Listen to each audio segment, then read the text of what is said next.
Shalom, Bapak-Bapak, Ibu-Ibu, Saudara-saudari terkasih dalam Tuhan Yesus Kristus. Good news kali ini kita akan bicara dengan tema Unlimited Relationship dan tema belas kasihan.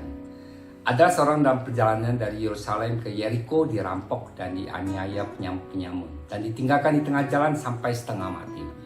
Seorang iman dan juga seorang Lewi melihat orang terluka itu dan melewatinya dari seberang jalan tersebut tanpa menolong. Lalu datang seorang Samaria yang sedang dalam perjalanan datang ke tempat itu. Ketika ia melihat orang itu, tergeraklah hatinya oleh belas kasihan. Ia membawa luka orang tersebut, menaikkannya ke atas keledai tunggangannya dan membawanya ke tempat penginapan dan merawatnya. Siapakah di antara ketiga orang ini? Menurut pendapatmu ada sesama manusia? Lukas ayat 37, jawab orang itu, orang yang telah menunjukkan belas kasihan kepadanya. Kata Yesus kepadanya, pergilah dan perbuatlah demikian.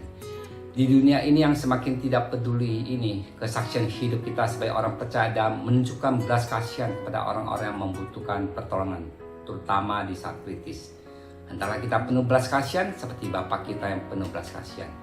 Ada dua hal yang kita bisa memiliki belas kasihan. Satu, perhatikan dan dengarkan kebutuhan orang. Belas kasihan dimulai dengan kesadaran akan kebutuhan orang lain. Jika kita tidak menyadarinya, maka kita tidak peduli.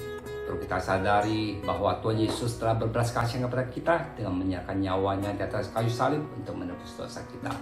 Yang kedua, jangan hanya memperhatikan kepentingan sendiri. Ada kalanya kita terlalu sibuk sampai lupa memperhatikan orang-orang di sekitar kita yang membutuhkan perhatian kita. Sebenarnya selalu ada kesempatan untuk menunjukkan belas kasihan jika kita sadar akan apa yang dirasakan dan dialami oleh orang yang membutuhkan pertolongan. Simpati mengatakan, aku turut prihatin karena kau terluka. Empati mengatakan, aku terluka bersamamu. Sedangkan belas kasihan mengatakan, aku akan melakukan apapun untuk mengobati dan merawat lukamu. Belas kasihan ada bentuk tindakan kasih tanpa syarat. Belas kasihan adalah kasih dan perbuatan atau tindakan. Apakah kita memandang orang yang terluka dan tidak berdaya seperti Tuhan Yesus memandang? Apakah kita juga bersedia melakukan apa yang kita bisa untuk menemani mereka yang butuh pertolongan? Tuhan Yesus memandang kita dengan penuh belas kasihan. Dia peduli, dia tidak merendahkan kita. Dia mengangkat kita yang jatuh dalam dosa. Tidak peduli betapa banyaknya kesalahan atau dosa kita. Dia memulihkan segala luka hati kita dan dia sangat mengasihi kita. Amin. Tuhan Yesus memberkati.